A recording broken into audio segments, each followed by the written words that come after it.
Para hablar más a fondo de esta situación, ¿qué pasa con la implementación de la reforma o el plan B de esta reforma electoral? Saludamos y agradecemos a Ukip Espadas, él es consejero electoral del INE. Consejero, buenos días. Pues ayer ya se presentó este recurso ante el tribunal. ¿Qué esperanzas tienen de que prospere?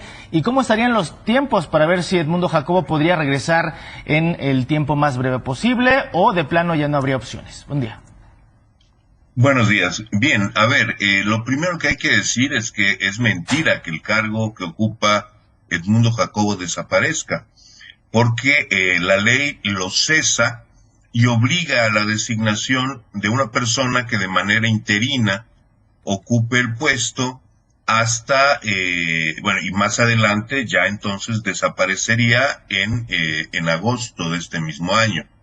Esto es, no hay justificación ninguna para esta destitución, porque la designación del secretario ejecutivo constitucionalmente es facultad del Consejo General del Instituto, de forma tal que solo el propio Consejo puede removerlo y desde luego no es una facultad que le corresponda a una mayoría legislativa, especialmente cuando el cargo no desaparece. Claro. Consejero, una de las grandes cuestiones al respecto de esta reforma electoral es si la Suprema Corte va a alcanzar a deliberar al respecto previo a las elecciones que ya están a la vuelta de la esquina para Coahuila y para el Estado de México. ¿Cómo ve este asunto? No, Coahuila y el Estado de México desarrollarán sus procesos electorales independientemente de esta reforma, es decir, por el momento de su decreto. Esta reforma es de imposible aplicación legal en Coahuila y el Estado de México. De forma tal que la Corte sí tiene tiempo para resolver esto antes del inicio del proceso electoral y nosotros esperamos que sea a la brevedad, porque mientras más pronto resolviera la Corte sobre algunos puntos, menos impacto negativo tendríamos en el instituto de esta reforma, especialmente en relación con la estructura territorial de esta institución, es decir, el mayor impacto que esto puede tener en el instituto es el de desmontar la estructura territorial en los 300 distritos electorales. Esto se puede frenar y esperamos que así lo haga la Corte. Consejero, hace unos días el presidente del INE, el consejero presidente Lorenzo Córdoba, decía que una vez que entraran en vigor estos cambios, pues sí los estarían aplicando justo para evitar que sus detractores tuvieran algún pretexto para perseguirlos o para denunciarlos. Esta queja o esta denuncia que presentan ante el tribunal por estos primeros cambios, ¿no parecería contradecir un poco esta situación o esta declaración? No, a ver, no, de ninguna manera. Nosotros tenemos que cumplir la ley. Es decir, la ley es la ley, aunque sea una ley que se riñe con la Constitución, y que, habiendo entrado en vigor, obliga a las autoridades involucradas, principalmente al INE en este caso, a cumplir con ella. Independientemente de esto, en la medida en que consideramos que la ley es inconstitucional, el Instituto, en ejercicio de sus facultades, ha interpuesto la controversia constitucional correspondiente. No tiene nada de contradictorio, es decir, acatamos la ley porque estamos obligados a hacerlo, pero recurrimos a la Corte pidiendo que declare la inconstitucionalidad de distintos aspectos de este mandato. Claro.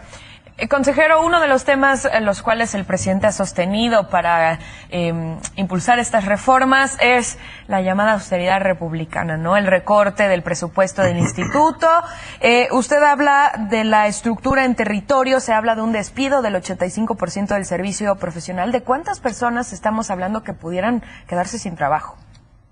Bueno, estamos hablando de cientos, probablemente miles, dependiendo realmente de las particularidades que vayamos encontrando en la implementación de la ley.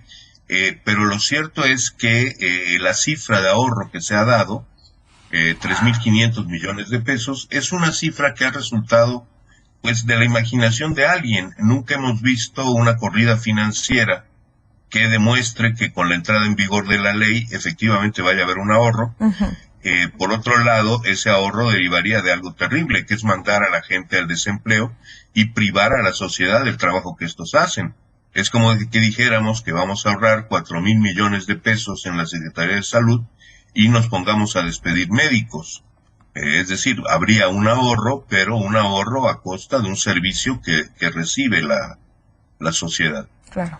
Claro. Consejero, independientemente del tiempo que pueda tomar a la Corte que se pronuncie de fondo sobre estos recursos que se han presentado y los que eventualmente se puedan presentar, entre más tiempo se pueda tomar la Corte, ¿no consideran que pueda haber incertidumbre de cara al proceso electoral del 2024, el proceso federal, el proceso donde se renueva al presidente de la República? Incertidumbre no, por culpa de la Corte, no. Es decir, la Corte tendrá que resolver en un sentido o en otro. Lo que introduciría una gran incertidumbre es si la ley entra en vigor y la Corte no declara inconstitucional algunos de sus aspectos, la incertidumbre la tendríamos el conjunto de los ciudadanos, es decir, con las nuevas condiciones que se le imponen al INE para realizar las elecciones, el grado de dificultad para lograr elecciones íntegras se eleva muchísimo y en consecuencia el riesgo de la República de que la elección no tenga las características de calidad, transparencia e integridad que ha tenido en el pasado, es decir, que no tengamos elecciones que organizativamente funcionen bien, y esto, bueno, pues es una incertidumbre en la que se pone a la República. Del lado del INE haremos nuestro mejor esfuerzo para que, pese a las condiciones de dificultad que se nos están imponiendo, sí, la ciudadanía goce del servicio electoral de calidad que siempre hemos provisto. Claro. Pero lo cierto es que el riesgo al que se somete la República en una elección presidencial es absolutamente innecesario. Sí, claro. Con esta reforma, consejero, ¿estamos retrocediendo a cuando era la Secretaría de Gobernación quien salvaguardaba la democracia en nuestro país?